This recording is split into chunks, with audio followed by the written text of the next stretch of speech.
नमस्कार, स्वागत है आपका ध्यान योगी मोटिवेशन में। ये शारीरिक उपनिषद पर प्रथम भाग जो मैंने बनाया तो काफी लोगों ने इसे अच्छा पसंद किया और कमेंट में लिखा है कि आप इसका सेकंड पार्ट बनाएं। तो ये सेकंड पार्ट हाजिर है मित्रों, और हमारे शरीर और आत्मा का सूक्ष्म रहस्य आप जान पाओगे। और ये जो डेली के छोटे छोटे जो आप टेंशन वेंशन लेते हैं उनसे ऊपर उठकर आप ब्रह्मांड की असली शक्तियों को और मानव शक्तियों को समझ पाएंगे। तो चलिए शुरू करते हैं। पार जाना है फिर नाव को छोड़ देना है। हमें नदी को पार करके नाव छोड़ना है, इसी तरह इस शरीर को एक दिन छोड़ना है। इसमें कोई बड़ी बात नहीं है। जैसे हम कपड़े चेंज करते हैं वैसे शरीर भी, कपड़े हमारे फट जाते हैं, हम नहीं सिलाते हैं, कपड़े गंदे हो जाते हैं, हम वापस दूसरे चेंज करते हैं। उसी प्रकार शरीर भी चेंज करना पड़ता है। समय है सत्य को शारीरिक उपनिषद के निचोड़। ऋषि आरसी क्या कहते हैं? आपने जो प्रथम भाग देखा है तो उसमें आपको क्या समझ में आया, हमें कमेंट में बताएं। जब आप कमेंट करते हैं, लाइक शेयर करते हैं और लिंक को स्टेटस में लगाते हैं तो हमें भी प्रोत्साहन मिलता है। इस शरीर में इसलिए नहीं आए ताकि आप जान सके कि आप शरीर कितने अलग हैं। अब समय है उस अंतिम सत्य का जो शारीरिक उपनिषद को निचोड़ है।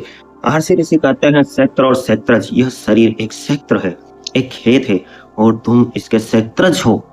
इस खेत को जानो। कंप्यूटर का हार्डवेयर खुद नहीं जानता कि मैं क्या हूं। उन्हें चलाने के लिए ऑब्जर्वर, एक यूजर की जरूरत होती है।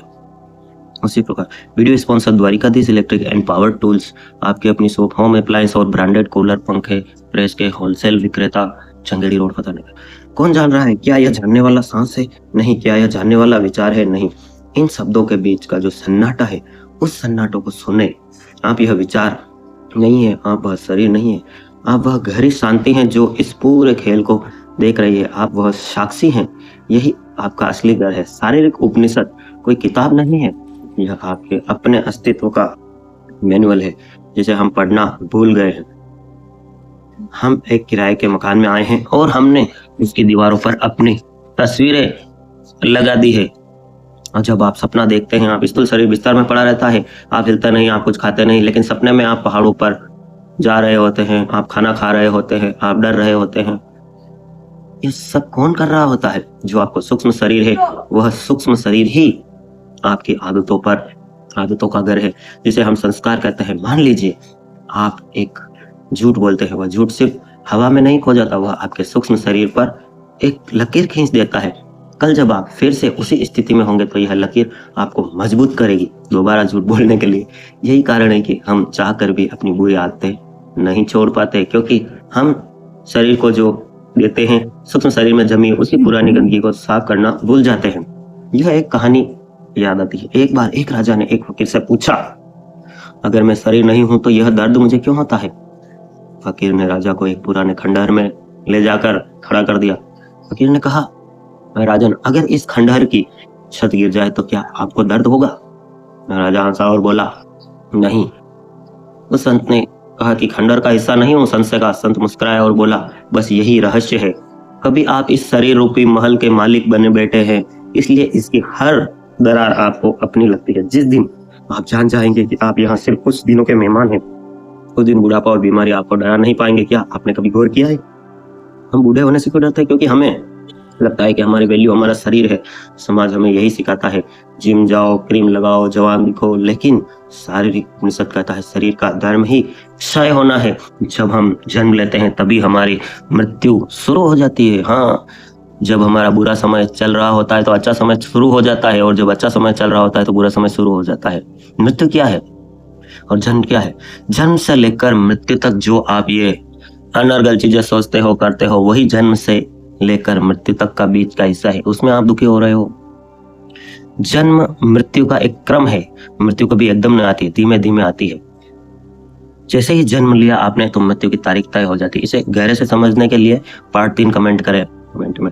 जो हर पल मर रहा है, आपकी हर सांस के साथ आप थोड़े और मर रहे हैं, लेकिन आपके भीतर जो कारण है, शरीर है, वह बीज की तरह सुरक्षित है। यही कारण है कि शरीर ही आपके अगले जन्म का खाका तैयार करता है। आपके अधूरे अरमान, आपकी वासना, आपका अज्ञान, यह सब बीज में बंद है। जैसे एक आम के बीज में पूरा डीएनए छिपा होता है, जैसे आपके इस वक्त के विचारों में आपका भविष्य छिपा है। अब यहाँ एक सवाल उठता है, जब हम इस चक्र से कभी बाहर निकल नहीं सकते हैं क्या? क्या कोई तरीका है जो हम इस मशीन के पुर्जे बनने के बजाय इसके मालिक बन जाए। आरसी ऋषि कहते हैं हाँ है एक रास्ता। अब आप बताओ आपको कौन सा रास्ता पसंद है। आरसी कहते हैं विवेक और वैराग्य। विवेक का मतलब है यह जान लेना कि क्या असली है और क्या नकली। असली वो है जो कभी नहीं बदलता और नकली वो है जो पल पल में बदलता है। आपका शरीर बदला, हाँ, बचपन से अब तक कितने बदले, अपने फोटो मिलाइए बचपन से आज तक के। आपके विचार बदले, हाँ, हर पल बदलते हैं। आपकी भावनाएं बदल दी, हाँ, तो यह सब असली नहीं हो सकते। जो इन सबको बदलते हुए देख रहा है वह कभी नहीं बदलता। यह आपका साक्षी भाव है। और वैराग्य, वैराग्य का मतलब है जंगल भागना नहीं है। वैराग्य का मतलब है इस समझ के साथ जीना कि मैं यहाँ का नहीं हूँ। जैसे आप किसी होटल में रुकते हैं उसी प्रकार आप अपने शरीर में रुके हुए हैं। खाना खाते हैं आप और बस चले जाते हैं। आप जानते हैं कि कल सुबह आपको चेकआउट करना है, बस यही ध्यान रखें इस शरीर से भी एक दिन आपको चेकआउट करना है। डिप्रेशन की जड़ें ऐसे ही काटी जाती है। सोचिए अगर पता चल जाए कि आप एक अरबपति हैं जो सिर्फ एक नाटक में भिखारी का रोल कर रहे हैं, तो क्या आप उस फटे हुए कुर्ते के लिए रोएंगे? नहीं, आप उस रोल को बखूबी निभाएंगे, लेकिन भीतर से शांत रहेंगे। यही उपनिषद का सार है। आज का विज्ञान जिसे कॉन्शियसनेस कहता है, उपनिषद उसे चित्त कहते हैं। यह चेतना ही एकमात्र सत्य है, बाकी सब सिर्फ प्रकाश और छाया का खेल है। जैसे सिनेमा की स्क्रीन पर आग जलती है तो स्क्रीन नहीं जलती, स्क्रीन पर खून बहता है तो स्क्रीन गीली नहीं होती, फिल्म खत्म होती है तो स्क्रीन वैसे की वैसी सफेद और पवित्र रहती है।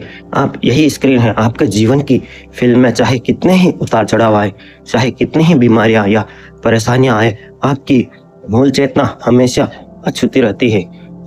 अब जरा शांत होकर अपने भीतर इस बात को उतरने दीजिए। आप जहाँ वक्त यहाँ जो भी कर रहे हैं, क्या आप महसूस कर सकते हैं कि आपके भीतर एक हिस्सा जो बिल्कुल शांत है, जो न तो खुश है न दुखी, जो बस है।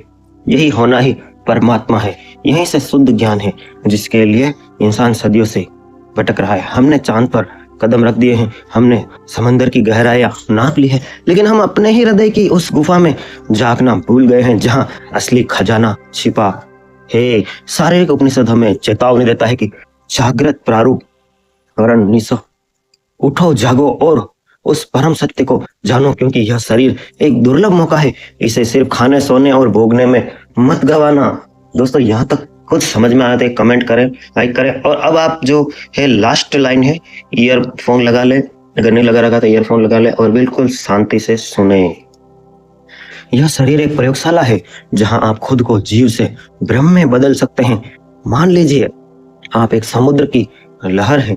अगर आप खुद को सिर्फ लहर मानेंगे तो आप हमेशा डरेंगे कि अगले पल आप मिटने वाले हैं। लेकिन अगर आपको पता चल जाएगी कि आप लहर नहीं, आप पानी हैं, तो क्या आपको मिटने का डर रहेगा? लहरें असली जाती रहेगी, लेकिन पानी खत्म नहीं होता। चलो इसे एक छोटी सी कहानी से समझाते हैं। एक मछली, उसे कहीं से क्या पता चला दूसरी मछली से, उसने कहा कि मुझे पानी का स्वाद चाहिए, मुझे पानी देखना है। अब वह जाती है, कहीं कहीं प्राचीन कथा है यह, कहीं कहीं जाती है और मतलब लोगों के पास के पानी के लिए तो आपको बहुत मेहनत करनी पड़ेगी। एक हरजी बाबा के पास जाती है कि पानी के तो तुम्हें कहीं भी घूम गई हो तुम, कहीं पानी के लिए तुम्हें आंखें बंद करके ध्यान करना होगा, तभी तुम्हें पानी मिलेगा। लेकिन यहाँ विडंबना यह है कि वह मछली शुरू से ही पानी में ही है। हम जिस परम शांति के लिए कर रहे हैं वह शुरू से हमारे अंदर ही है। परम शांति, उसके लिए ध्यान की भी आवश्यकता नहीं है। तो इस कहानी से आपको क्या सीख मिलती है, कमेंट में बताएं। तो ठीक इसी तरह आपके शरीर में आते जाते रहेगी पानी का आत्मा। आपने जाने कितने शरीर धारण किया और छोड़ दिया आपने, लेकिन आप वह चेतना हमेशा से थे और हमेशा रहेंगे। मौत सिर्फ एक कपड़े बदलने जैसा है। जैसे पुराने और फटे कपड़ों को छोड़कर हम नए कपड़े पहनते हैं, वैसे ही यह जीवात्मा पुराने शरीर को छोड़कर नए शरीर में प्रवेश करती है। लेकिन असली जीत तब होती है जब आप कपड़े बदलना ही बंद कर देते हैं, जब आप इसे जागरूक हो जाए, आपको नए शरीर की जरूरत ही ना पड़े। इसे ही मोक्ष कहते हैं। और मोक्ष मरने के बाद नहीं मिलता मोक्ष, जीते जी मिलता है। हाँ, इस बोध में कि कभी बंधा नहीं था। अब यहाँ एक बहुत ही कमाल की बात आती है, जिसे यथा पिंडे तथा ब्रह्मांडे कहते हैं। ऋषियों ने कहा है कि तुम्हारे भीतर जो 7 चक्र हैं, ये ब्रह्मांड के 7 लोकों के प्रतीक है। तुम्हारे अंदर कौन से 7 चक्र हैं, वो आप कमेंट में कीजिए। तुम्हारे रीढ़ की हड्डी मेरुदंड में इस पूरे शरीर का केंद्र है। जैसे ब्रह्मांड में ध्रुव तारा है, वैसे ही तुम्हारे भीतर एक सहस्त्रार चक्र है। जब आप ध्यान में गहरे उतरते हैं तो आपको पता चलता है कि आपके भीतर ही गंगा है, आपके भीतर ही काशी है और आपके भीतर ही कैलाश है। बाहर की यात्रा थकाने वाली है, लेकिन भीतर की यात्रा आपको ऊर्जा से भर देती है। लोग तीर्थों पर जाते हैं, पहाड़ों पर चढ़ते हैं, लेकिन अगर मन मेला है, अगर आप वहां जाकर भी, अगर मंदिर में जाकर ही आप सिर्फ फोटो सेशन कर रहे हैं, जिस प्रकार कुछ बड़े बड़े नेता करते हैं, फोटो खिंचवा रहे हैं, आप गंगा जी में स्नान कर रहे हैं और मोबाइल के कैमरे की तरफ मुंह करके बता रहे हैं, देखो देखो मैं धार्मिक हूँ, इससे काम नहीं चलेगा। अगर शरीर के इस मंदिर को अपने कचरा पेटी बना रखा है तो कहीं भी शांति नहीं मिलेगी। शांति का एकमात्र रास्ता है अपने वास्तविक स्वरूप को पहचानना। अक्सर लोग पूछते हैं, क्या यह ज्ञान हमारी रोजमर्रा की जिंदगी में काम आएगा? कमेंट आया था, बिल्कुल आएगा, क्यों नहीं आएगा। जब आपको पता चलता है कि सामने वाला इंसान भी वही 5 तत्वों का पुतला है और उसके भीतर भी वही साक्षी बैठा है, तो नफरत खत्म हो जाती है। अब आप किसी इंसान को इस पूरी वीडियो देखने के बाद इस तरह नहीं देखेंगे जैसे देखेंगे का दुश्मन हो, दोस्त हो, स्त्री हो, पुरुष हो, जानवर हो, पेड़ हो। आप उन्हें उसी तरह देखेंगे कि यही मैं है। लोग एक दूसरे के दुख देने के लिए इतने लालायित रहते हैं। यह इसी तरह है जैसे एक जानवर अपना ही पैर खा रहा होता है, अपना ही पैर के नोच रहा होता है, उसको पता नहीं है कि यही मैं ही हूँ। आप सामने वाले को कितना दुखी, आपने कई लोग देखे होंगे, वो सामने वाले को प्रताड़ित करते हैं, दुखी करते हैं, मारते पीटते हैं, लेकिन वह अंदर से खुद दुखी होते हैं। सबूत देखना है तो पूछिए उनको, क्योंकि ये जो पेड़ पौधे, ये स्त्री, ये पुरुष, ये मैं, ये आप, सब एक ही चेतना का, एक ही आत्मा का रूप है। इसे ही अद्वैतवाद कहते हैं। इस जगत में सिर्फ आप हैं और सब आपसे ही निर्मित है। इसलिए यह सब माया छोड़िए। यह मुसीबत सिर्फ मन के सॉफ्टवेयर का एक बग है जो आप परेशान होना छोड़ देते हैं। आप एक बेहतर इंसान और एक करुणामय इंसान, बेहतर दोस्त, एक बेहतर नागरिक बनते हैं।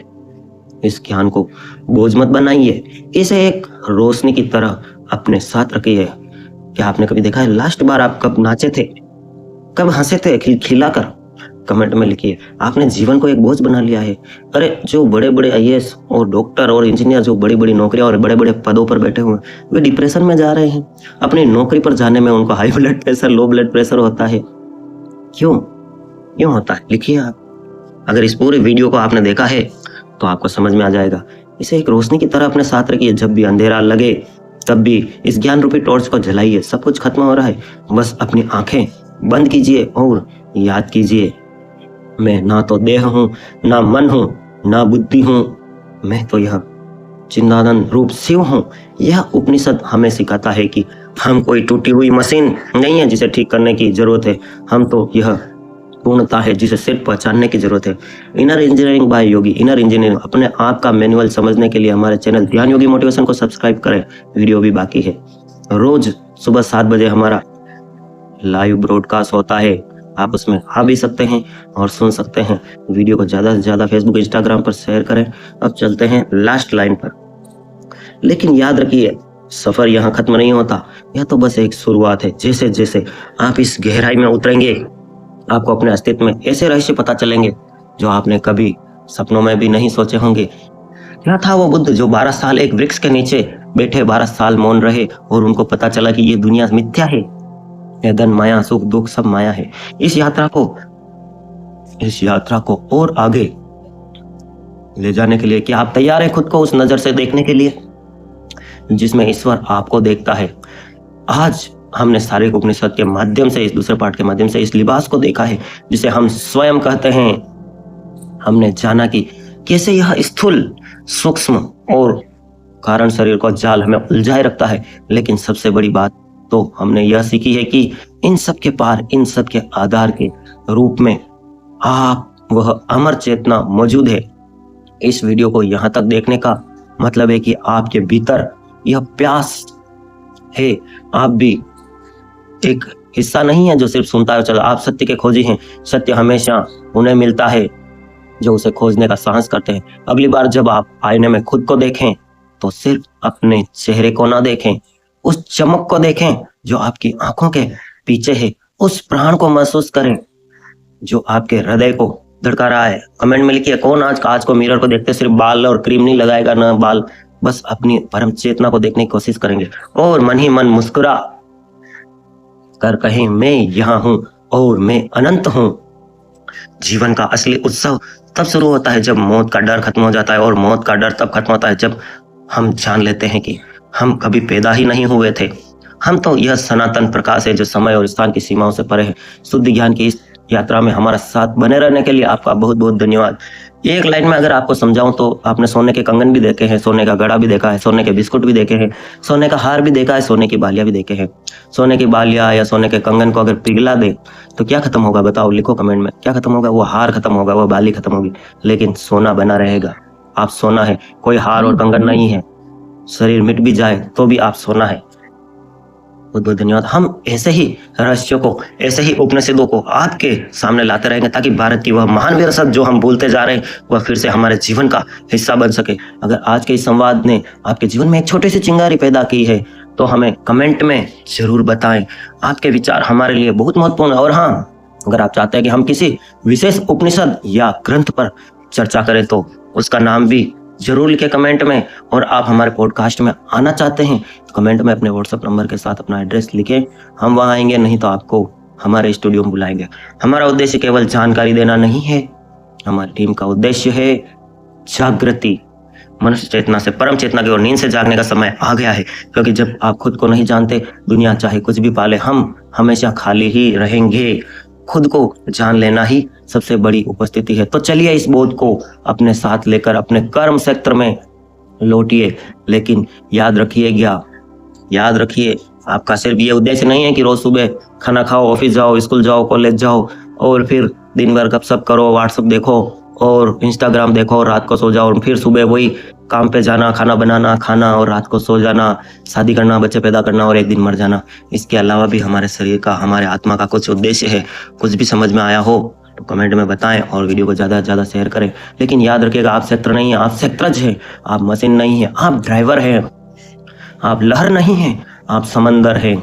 शांति शांति शांति जरूर लिखे कमेंट में। Thanks for watch, love you all friends. आप सबके भीतर बैठे हुए परमपिता परमेश्वर को प्रणाम करता हूँ। House for rent. सर क्या बात है सर, क्या बात, ये बात है, अरे सर क्या बात। Welcome and thank you for watching. Please like, share and subscribe as the full video is yet to come.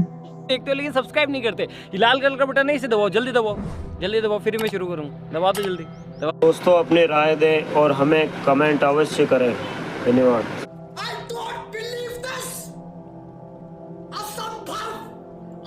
Dwarkadhish electrical सभी प्रकार के पंखे, cooler, original drill, reverse forward में हैंड ग्लव्स फ्री, सभी प्रकार के cutter machine, screw, bearing wholesale rate पर, immersion rod, ये प्रेस की रोड, सभी प्रकार के toaster rod, coffee rod, heater rod उपलब्ध।